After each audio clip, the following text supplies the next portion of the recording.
महादेव की ये नगरी है काशी, रहते यहाँ शिव शंकर अविनाशी। गंगा की यहाँ पावन धारा है बहती, हर हर महादेव हर जगह है कहती। और शायद 2014 से हर हर मोदी घर घर मोदी भी कहती, क्योंकि मेरे साथ में अब जुड़ गए हैं प्रधानमंत्री प्रधान सेवक नरेंद्र दामोदर दास मोदी।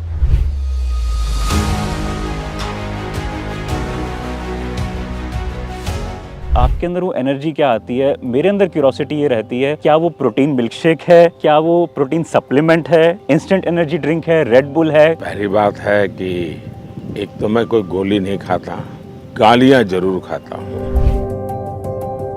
कि आपने कभी ये सोचा ही नहीं कि कोई लाभ मैं अपनी फैमिली मेंबर को भी पहुंचाऊं, और आपने ये संकल्प दृढ़ निश्चय भाजपा में भी बाकी लोगों के साथ में भी रखा। ये आपकी जानकारी सही नहीं है।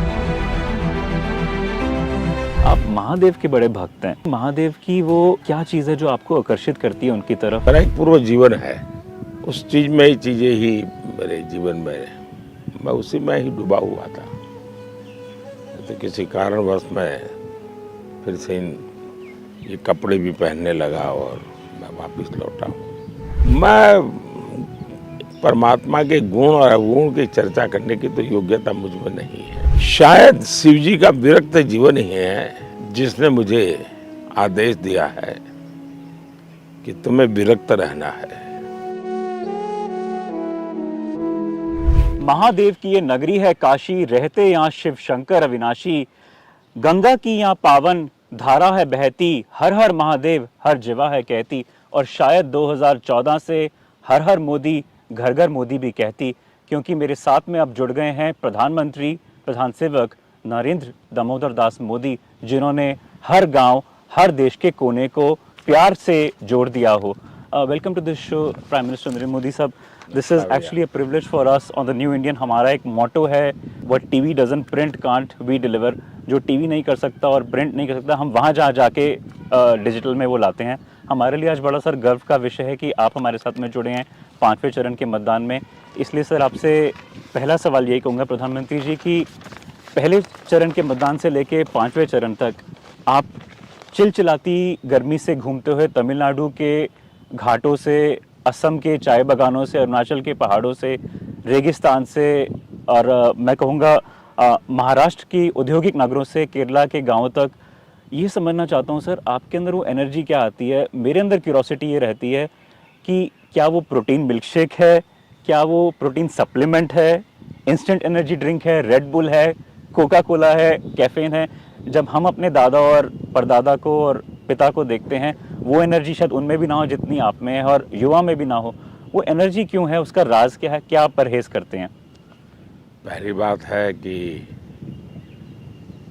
एक तो मैं कोई गोली नहीं खाता, गालियां जरूर खाता हूँ। और हो सकता है कि शायद हर गाली मेरा जो संकल्प है उसे मजबूती देने का काम करती है। आपने सही कहा, मैं देश के कोने कोने में घूम रहा हूँ, लेकिन बहुत कम लोगों को पता होगा, क्योंकि अब लोग मुझे टीवी पे देखते हैं कि मैं इधर था उधर था, यहाँ गया वहाँ गया। लेकिन शायद मेरा 50-55 साल का या जीवन जो है वो परिव्राजक का रहा है। एक घुमंतु जिसको कहें, ऐसा ही रहा है। तो मैं इन सब चीज़ें से आदी हूँ। कुछ लोगों का तो ऐसा रहता है कि भाई अगर एक बिस्तर से दूसरे बिस्तर पर सोना पड़े तो नींद आती। बिल्कुल।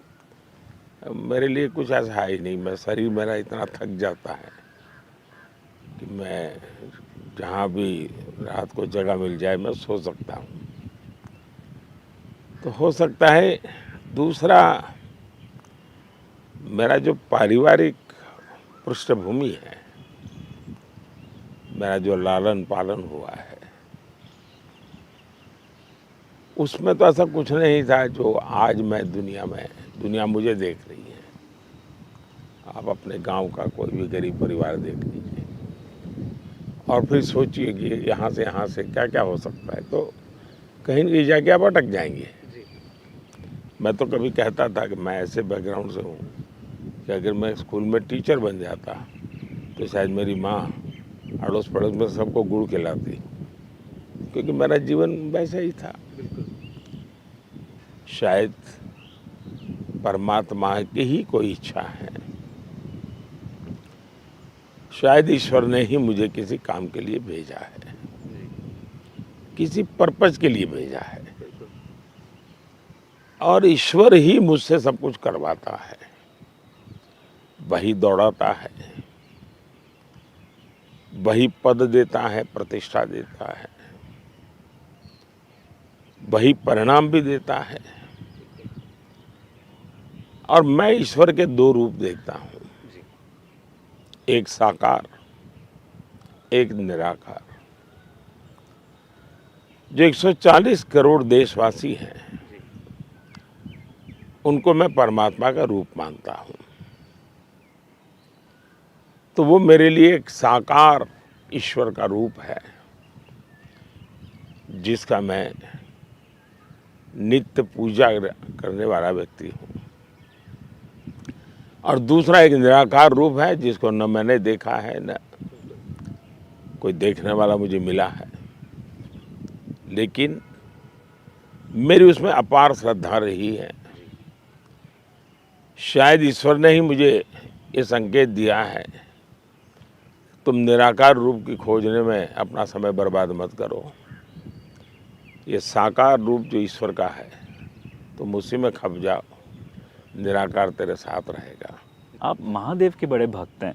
मैंने आपका करियर बड़ा फॉलो किया करीबी से। केदारनाथ हो 2019 में तपस्या आपने इतनी करी, यहाँ पे आपने काशी विश्व या उज्जैन महाकाल। मैं ये समझना चाहता हूँ कि महादेव की वो क्या चीज़ है जो आपको आकर्षित करती है उनकी तरफ, भगवान शिव की भक्ति में। कहा जाता है महादेव तो देवों के देव हैं, पर आपको क्या वो आकर्षित करते हैं महादेव? ये बात सही है कि मैं चाहे कैलाश मानसरोवर हो, बद्रीनाथ, केदारनाथ हो, यानी हिंदुस्तान में ये मेरे मेरा एक पूर्व जीवन है।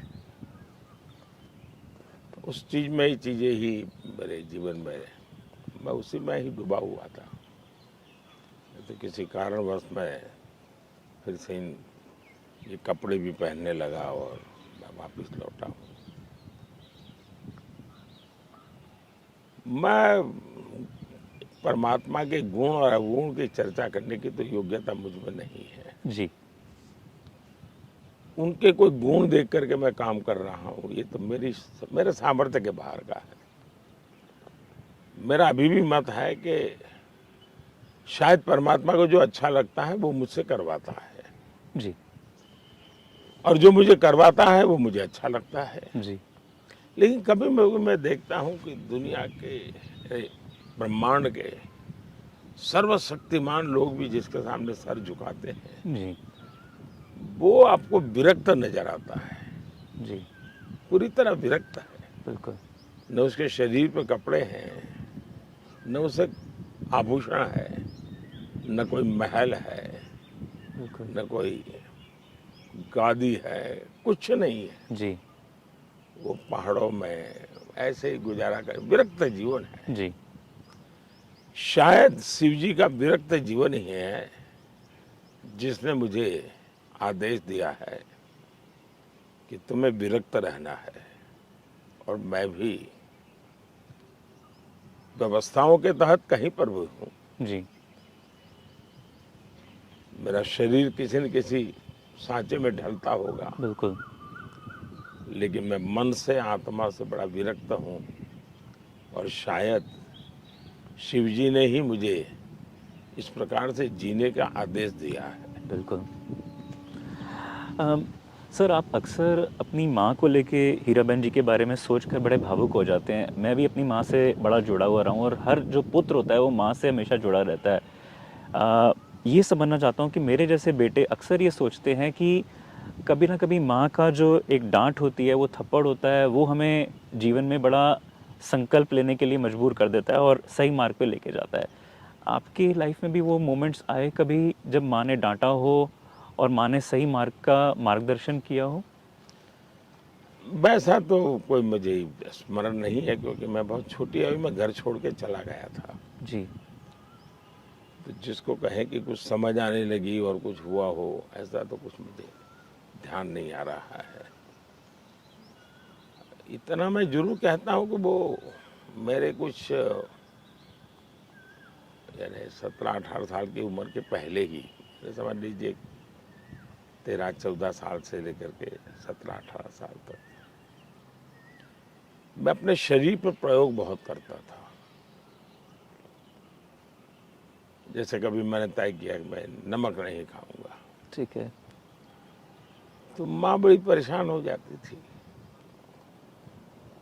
पर कभी वो नहीं कहती थी कि भाई तुम्हारी इच्छा है तो ये नहीं चलेगा, चल मैं नमक वाला बनाऊंगी। ऐसा नहीं करती थी वो। कभी ठंड में खुले में रात गुजारना, जी।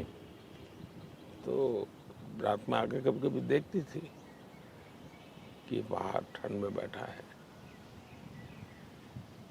लेकिन डांटती नहीं थी। हम्म। हो सकता है शायद उनको कोई अंदाजा हो कि भाई इसका जीवन कुछ अलग है। एक बार ऐसा हुआ कि शायद हमारी एक मौसी की शादी थी। ठीक है। अब कोई भी बच्चा होता है जो मामा के घर जाना उसको बहुत अच्छा लगता है, बिल्कुल। और उसमें भी मौसी की शादी जरा ज़्यादा। मैं बहुत छोटा था, तो मेरे घर के बगल में एक शिव जी का मंदिर है। तो वहाँ एक सन्यासी साधना कर रहे थे, बड़े तपस्वी थे। तो मेरा थोड़ा उनसे परिचय बढ़ गया। अभी तो मेरी छोटी थी, लेकिन जी। अब वो उन समय अपने हाथ पे वो जवारा उगाते हैं, तो पूरे शरीर पे जवारा उगाया था। जी। उनका एक व्रत चल रहा था, तो वो हिलचल नहीं सकता थे कुछ। ठीक है। उनकी मुंडी सिर्फ बाहर होती थी। तो मैंने परिवार से कहा कि मैं मामा के घर नहीं आऊँगा, मैं शादी में नहीं आऊँगा, मैं इन स्वामी जी की सेवा करना चाहता हूँ। अब ये बड़ा अजूबा था कि उतनी छोटी आयु और कोई मामा मौसी के यहाँ शादी में नहीं जा रहा है। बिल्कुल। तो परिवार को थोड़ा दुख हुआ, माँ को चिंता हुई, लेकिन शायद माँ जानती थी, शायद उसको कुछ ऐसा संदेश था, संकेत था। तो उन्होंने परिवार के सबको कहा नहीं नहीं उसको रहने दीजिए। तो फिर उन्होंने कहा कि भाई खाने के लिए क्या करोगे? मैंने कहा मैं स्वामी जी को मुझे चम्मच से खिलाना होता है, तो मैं उनकी सेवा करूंगा, जो मिलेगा खा लूंगा। जी। तो इतनी छोटी आयु में ऐसी हरकतें, इसके बाद भी माँ ने कभी डांटा नहीं। जी। शायद उसको दर्द होता होगा, बिल्कुल। लेकिन वो बताती नहीं थी। जी। सर, आपने कभी सीएम और पीएम के रूप में अपने परिवार को, मैंने देखा, कभी लाभ पहुंचाने की अनुमति नहीं दी।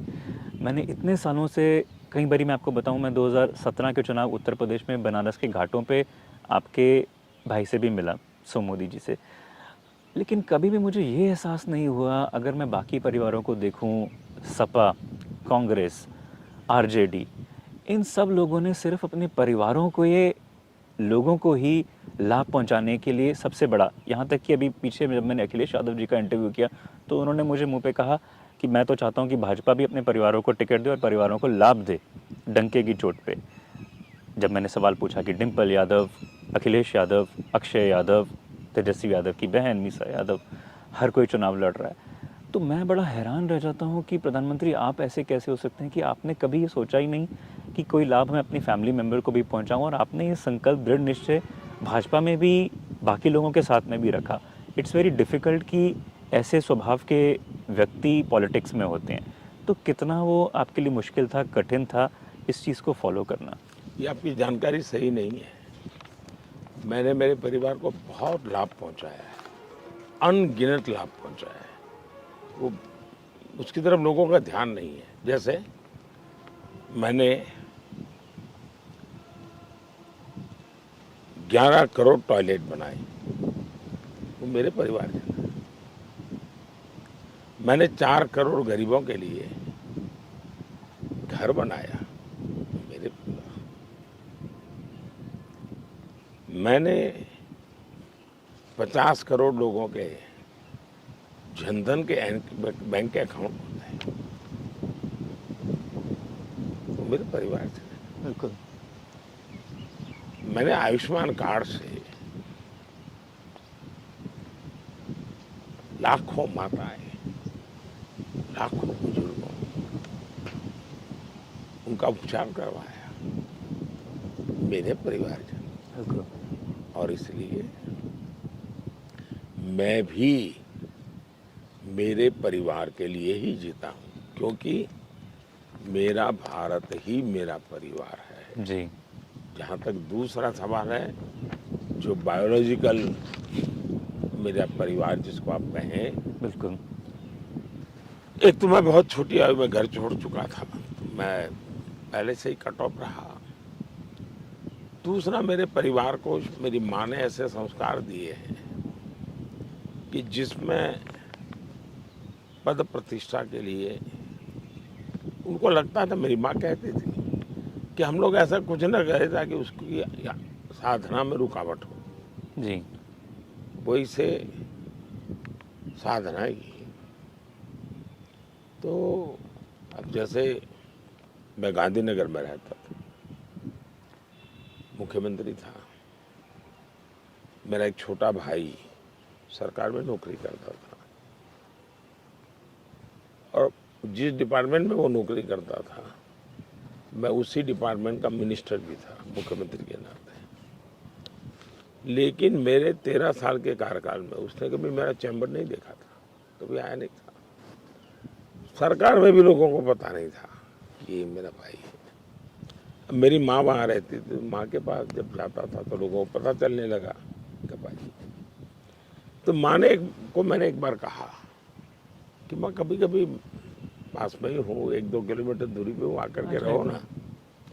उन्होंने कहा भाई मैं तो रह सकती हूँ, मुझे तो कुछ है नहीं, लेकिन तेरा काम डिस्टर्ब होगा, तेरा समय मेरे पीछे बर्बाद होगा।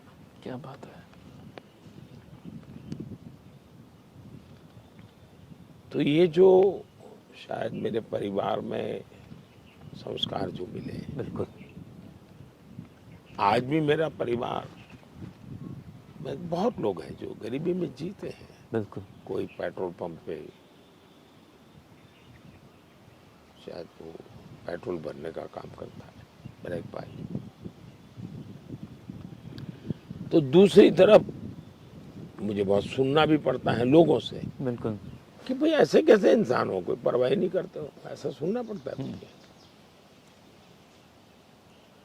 तो मैं सोचता हूँ चलो भाई ये भी एक पहलू है। बिल्कुल। प्रधानमंत्री जी, चुनाव के दौरान आईपीएल देखना या दिमाग को तरोताज़ा करने के लिए किशोर कुमार या लता के गाने सुनने का मौका मिला? आखिरी बार आपने टीवी पे कोई फिल्म या सिनेमा हॉल जाके कभी कोई फिल्म देखी? नहीं, मुझे वो सौभाग्य नहीं मिला है।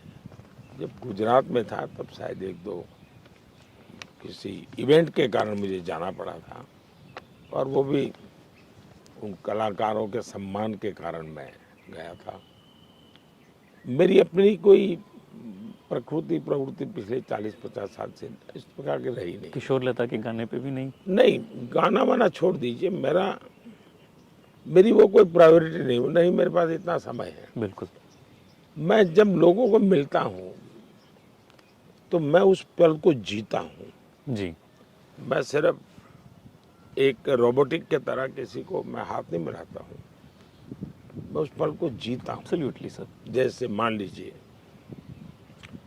एक कमरा बंद है और उसमें एक छेद किया जाए और किसी का हाथ बाहर किया जाए और आपको कहा जाए हाथ मिलाओ, तो आपको वो उसमें कुछ अनुभव नहीं होगा। आपको लगेगा ये कहीं डेड बॉडी है, हाथ लटक रहा है, मैं हाथ मिला के जा रहा हूँ। बिल्कुल। लेकिन कोई कहेगा नहीं नहीं अंदर फलाने फलाने वीआईपी हैं, उनका हाथ है, तो दिखता नहीं, फिर भी आपके मन में एक ऊर्जा हो जाती है। बिल्कुल। मैं जब किसी भी नागरिकों से मिलता हूँ, भले 5 सेकंड के लिए मिलता हूँ, मैं जी भर के मिलता हूँ। मैं कोशिश जी। करता हूँ शायद ईश्वर का रूप कोई हो, बिल्कुल। इस रूप में आया हो, बिल्कुल। तो मैं इसको बड़े सम्मान और भाव से जीता हूँ। बिल्कुल। और जब आप प्रतिपल जीते हैं जी। तो प्राण शक्ति अपने आप एब्सोल्युटली। आपको प्रेरित करती रहती है। बिल्कुल। सर, एक अहम सवाल ये है कि विपक्ष का कहना है कि आपके ही निर्देश पे उनके नेताओं को ईडी और सीबीआई गिरफ्तार कर रही है चुनाव से पहले, दिल्ली के मुख्यमंत्री हों या झारखंड के हों। तो ये जो बार-बार एक एलिगेशंस लगते हैं, ये किस लिए हैं कि ईडी और सीबीआई सर की आज इंडिपेंडेंट नहीं है, या आपको लगता है कि पॉलिटिकल प्रेशर उन पे है, उसके कारण ही ये ऑपरेट करते हैं? मुझे अगर कोई कहे कि पीढ़ी में पहले 5 अफसरों के नाम बताओ, तो मुझे वो भी मालूम नहीं है। ये मेरा काम नहीं है। मेरा काम है सरकार के निर्देश क्या होंगे, बिल्कुल। सरकार की दिशा क्या होगी, बिल्कुल। सरकार की प्रायोरिटी क्या होगी। अब 2014 में मैं देश की जनता को, जो मेरा 13-14 का जो कैंपेन है, उसके केंद्र बिंदु में करप्शन था। और मैंने देश को कहा था कि मेरी करप्शन के खिलाफ लड़ाई है, जी। करप्शन के प्रति मेरा 0 टॉलरेंस है। जी। अब कोई मुझे बताए, मैं जनता जनार्दन ने जिस मुद्दे पर मुझे आशीर्वाद दिया है, जिस मुद्दे पर जनता ने मुझे इस काम के लिए बिठाया है, जी। क्या मैं जनता के साथ धोखा करूं?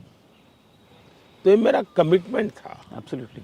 आकर के मैंने सभी विभागों को निर्देश दिया जी। कि करप्शन के प्रति मेरा 0 टॉलरेंस है। जी।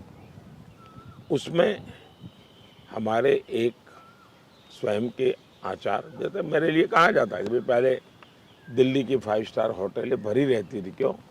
तो दलाल राजनीति के गलियारों में घूमते थे। बिल्कुल। एक साल में ये बात शुरू हो गई, यार दलालों के लिए तो इस गलियारों में कोई जगह नहीं है। एब्सोल्युटली। तो एक के बाद एक मैं कदम उठाता गया। बिल्कुल। फिर मैं बहुत बड़ी मात्रा में टेक्नोलॉजी लाया जी। ताकि ट्रांसपेरेंसी आए। बिल्कुल। जैसे मेरा जैम पोर्टल होगा, या मेरा जैम ट्रिनिटी होगा, डायरेक्ट बेनिफिट ट्रांसफर होगा, जी। लाखों करोड़ों रुपया मैंने देश का बचाया है। बिल्कुल। भ्रष्टाचार को रोकने के 2 तरीके होते हैं। एब्सोल्युटली। टेंडर प्रक्रिया को मैंने पूरी तरह ट्रांसफर कर दिया। बिल्कुल। ये कोयला वगैरह जो मैंने ऑक्शन पब्लिकली करना शुरू किया। जी।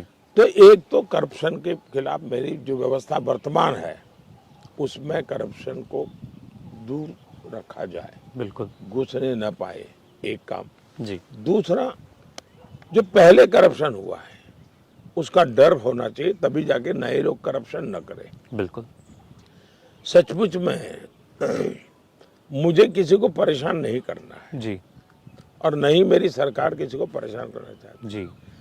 अगर एक बलात्कारी को फांसी होती है तो 50 बलात्कारी की मानसिकता वाले रुक जाते हैं। बिल्कुल।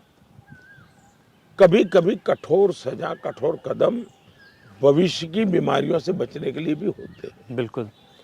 तो पुराने और ज्यादातर केस वो है जो यूपीए के जमाने में कागज पे लिखे गए थे, जी। नाम मात्र की एफआईआर करके पॉलिटिकली बिल्कुल। कमाई। नहीं, प्रधानमंत्री जी, मैं भी आपको बता दूं कि मैंने 2009 से 14 में, चाहे वो चंडीगढ़ में रेलवे स्कैम हो, या वीरभद्र सिंह का एप्पल गेट हो, या बाकी स्कैम्स हो, 2G स्कैम हो, ऑगस्टा वेस्टलैंड, हमने वो पत्रकार की बुलंदी आवाज़ से वो स्कैम्स खोले, लेकिन हमारे खिलाफ में भी मुकदमे लगाए गए। तो मामले तो पुराने हैं, जी। रजिस्टर हो चुके हैं। जी। मैंने जब आकर के पब्लिकली कहा कि मेरा करप्शन के प्रति 0 टॉलरेंस है, बिल्कुल। इसका मतलब हुआ कि सभी डिपार्टमेंट को रिलीजियसली उसको फॉलो करना चाहिए। और Absolutely. मैं गवर्नेंस क्या होता है जानता हूँ। बिल्कुल। मुझे ईडी वालों को मिलने की जरूरत नहीं है, जी। मुझे ईडी वालों को सूचना देने की जरूरत नहीं है, मुझे mister A, mister B, mister C करने की जरूरत नहीं है। बिल्कुल। मेरा काम है करप्शन के खिलाफ काम हो। एब्सोल्युटली। दूसरा, देश की जनता को कोई मूर्ख नहीं बना सकता। जब आप नोटों के पहाड़ देख रहे हो, नोट गिनने वाले मशीन थक रहे हैं, बिल्कुल। किसी ने तो चोरी की है, एब्सोल्युटली। किसी के तो हक को मारा है। बिल्कुल। और जब इतने लोग पकड़े जा रहे हैं, सचमुच में देश में अगर जैसा ऑपोजिशन कह रहा है कि ईडी कर रहा है, तो मैं तो मानता हूँ ईडी की भरपूर सम्मान होने चाहिए। हिंदुस्तान के बड़े से बड़े सम्मान ईडी को मिलने चाहिए। एब्सोल्युटली। ये चोरी पकड़ रहे हैं, उसको गाली दे रहे हैं। इसका मतलब जैसे किसी ने गुनाह किया और किसी न्यायाधीश ने उसको सजा दी और बाद में जाकर को न्यायाधीश की हत्या कर दी, बिल्कुल। ये कैसे चल सकता है? एब्सोल्युटली। सर, लास्ट सवाल मैं ख़त्म करूंगा कि मैं अमेठी के जायस से यूपी के बलिया तक उन गांवों तक गया जहां पे आपने योजनाएं लॉन्च करी, उज्ज्वला। मैं बड़ा देख के हैरान रह जाता था कि गैस के कनेक्शन, आप सोचिए बलिया में मंगल पांडे के घर में गया, 5वीं चरण की पीढ़ी ने मुझे बोला कि यहाँ पे बिजली आ गई है, गैस का कनेक्शन, जब आपने उज्ज्वला और उजाला लॉन्च करी 2016 में। जैसी जैसे शहर में, पद्मावती के शहर में, मैंने अमेठी में जाके मुसलमानों के घर में देखा प्रधानमंत्री आवास योजना बाहर लिखी हुई। ये खुद मैंने 2019 में कवर किया।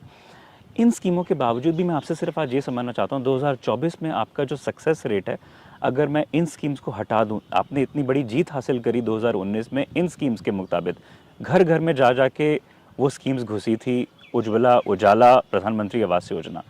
आज आपसे पूछना चाहता हूँ कि इनके अलावा भी कोई है जिसके कारण आप जीत रहे हैं? क्योंकि जो सर्वेज आ रहे हैं, आप 4 चरण के बाद ही मेजॉरिटी क्रॉस कर चुके हैं। सिर्फ ये समझना चाहता हूँ कि वो स्कीम्स कौन सी हैं जहाँ से आपको संतुष्टि मिल रही है, जिसके कारण आप ये इतना जीत, प्रचंड बहुमत ला रहे हैं? लास्ट माइल डिलीवरी, ये मेरी सबसे बड़ी विशेषता है। हिंदुस्तान में सरकारों का कैरेक्टर क्या रहा? ये मीडिया के भरोसे जीते थे राजनेता, उनका दाना पानी सब मीडिया वाले देते थे। वो सुबह अखबार खोल करके देखते थे कि मेरा 6 सेंटीमीटर पड़ा है, छपा है कि 16 सेंटीमीटर पड़ा है, पहले पेज पे है कि तीसरे पेज पे है। और फिर मीडिया वालों को फोन करते, यार देखो क्या हुआ। तो सारा खेल वही चला। मैंने इस पूरे चरित्र को बदला है, आज से नहीं, गुजरात में से तब से। मेरा कहना ये है कि भाई, सरकार का काम फाइल पे साइन करना नहीं, फीते काटना, दिए जलाना, फोटा निकालना इतना नहीं है। सरकार का काम है जो चीज़ आपने तय की है, ठीक है, तो उसको ऐसे तय करो ताकि कम से कम कमियां हो, कम से कम गलतियां हो। जी, जो तय करो उसके लिए समय सीमा तय करो, रोड मैप तय करो। मैं इन चीज़ों में लगा रहता हूँ। जी, जैसे मुझे याद है, मैं नया प्रधानमंत्री बना और मैंने जनधन अकाउंट खोलने के लिए कहा, तो ढेर सारी मेरे सामने मुसीबतें आई। मैं हर हफ्ते 30-40 अफसरों की मीटिंग लेना शुरू कर दिया। ठीक है, मैंने बैंकों से फ़ोन करना शुरू किया, डेली रिपोर्ट लेने लगा कि आज कितने अकाउंट खुले, आप गरीब के घर गए थे, तब जाकर के 50 करोड़ अकाउंट खुले। आज़ादी के 60-70 साल तक बिल्कुल, बैंक में 50% से ज़्यादा लोगों के खाते नहीं खुले थे। गरीबों के नाम पे बैंकों का राष्ट्रीयकरण किया गया था, लेकिन वो बैंक में गरीब का नाम निशान नहीं था। तो मुझे चुभता था। जब मैंने जनधन अकाउंट, तो भारत सरकार में बैठे हुए लोगों ने मेरे काम को देखा, यार ये तो अलग काम करता है, ये फीते काटता नहीं है, एडवर्टाइजमेंट नहीं कर। 50 करोड़ जनधन अकाउंट। फिर धीरे धीरे उनको समझ आया कि भी काम करना पड़ेगा। मैं खुद भी करता हूँ, मैं मॉनिटर करता हूँ। बिल्कुल। दूसरा, मैं दिल्ली से सरकार नहीं चलाता, मैं हिंदुस्तान के अलग अलग इलाकों में जाकर के सरकार चलाता हूँ। बिल्कुल। और उसके कारण दूसरा, आपने देखा होगा, मैं पिछले 10 साल से फ्राइडे, सैटरडे, संडे हिंदुस्तान के किसी न किसी कोने में जाता हूँ, टूर करता हूँ, और लोगों को मैं हर छोटी छोटी चीज़ के लिए उनकी बारीकियों को जानने की, समझने की कोशिश करता हूँ। मैं जानता हूँ सरकारी व्यवस्था में एक आदमी के लिए इतनी मेहनत क्यों करी है। जी, दूसरा, जो लोग मुझे पूछते हैं, मोदी जी इतनी मेहनत क्यों करते हो? बिल्कुल। मुझे एक बहुत बड़े सीनियर लीडर ने कहा था, जी, मोदी जी जिंदगी में प्रधानमंत्री बनना बहुत बड़ी बात होती है, एक बार बन गए क्या पर लगे रहते हो। मैं किसी पद पर शोभा बढ़ाने के लिए नहीं बैठा हूँ। जी, एब्सोल्युटली सर। सर आपका समय कम है, आज श्रावस्ती में और बस्ती में दोनों जगह पे रैलीज भी हैं, फॉलो कर रहे हैं हम उसके आपको। बाद दिल्ली में भी है। उसके बाद दिल्ली में भी है और मैं छठे चरण और सातवें चरण में दोनों में फॉलो कर रहा हूँ, यूपी और बिहार। आप देखते रहिए सर न्यू इंडियन भी, और I am sure that you have seen some of our videos and stories as well. बहुत बहुत धन्यवाद सर, इट्स अ नमस्कार प्रिविलेज कि आज आपने हमें ये समय दिया। आपके डिजिटल दुनिया के आपके जो साथी हैं, और मैं मानता हूँ ये यंग जनरेशन है, बिल्कुल। हो सकता है इन यंग जनरेशन को ये आत्मा परमात्मा वाली बातें कितनी नहीं, मुझे तो बहुत लगेगी, अच्छी मुझे लगी मालूम आपसे नहीं बात है। करनी, मेरे लिए लेकिन कुछ ऐसी बातें थी शायद ये चुनाव की आपाधापी के बाहर की थी। बिल्कुल सर, मेरे अंदर तो अच्छा क्यूरोसिटी लगा। थी आपका ये स्वभाव जानना, इसीलिए सवाल मुझे किए। अच्छा लगा। बहुत बहुत धन्यवाद। Thank you so much sir. नमस्कार।